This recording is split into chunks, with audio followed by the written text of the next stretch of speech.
नमस्कार मित्रों, अमारी चैनल में तमारुं स्वागत है। मित्रों, मलेशिया जई रहेला विमानना एंजीन में भीषण आग फाटी निकली हती। 138 मुसाफरीना जीव जोखम में मुकाया, जे बाद हैदराबाद एरपोर्ट पर प्लेनનું इमरजन्सी लेन्डिंग करवामां આવ્યું હતું।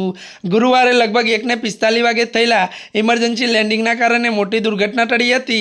लेन्डिंग એટલા માટે કરવામાં આવ્યું કારણ કે પ્લેનના એન્જિનમાં જોરદાર આગ લાગી હતી, જેનો વિડીયો પણ સામે આવ્યો છે। ત્યારે મિત્રો પાયલોટે સમજદારી બતાવી અને એટીસી અધિકારીઓ પાસેથી ઇમરજન્સી લેન્ડિંગની પરવાનગી માંગી અને તાત્કાલિક પગલાં લેતા હૈદરાબાદ એરપોર્ટના અધિકારીઓએ રનવે પર ફાયર બ્રિગેડ અને એમ્બ્યુલન્સ સ્ટાફ અને સુરક્ષા કર્મચારીઓને તૈનાત કરવાનો આદેશ આપ્યો।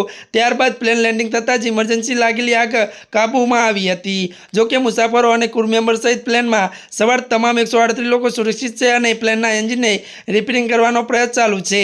મીડિયા રિપોર્ટ અનુસાર મલેશિયા એરફ્લાઇટનું MH199 પ્લેન ગુરુવારે લગભગ 3:30 વાગે ટેક ઓફ થયું હતું અને મિત્રો તે મલેશિયાના ઉલારપુરથી લેન્ડિંગ થવાનું હતું, પરંતુ ટેક ઓફની 14 મિનિટ પછી પ્લેનના એન્જિનમાં આગ ફાટી નીકળી હતી। ટેકનિકલ ખામીના કારણે આગ લાગી હતી। ત્યારે મિત્રો આજના માટે આટલું જ। અમારી ચેનલને મિત્રો લાઇક, શેર અને સબસ્ક્રાઇબ કરી દેજો। ધન્યવાદ।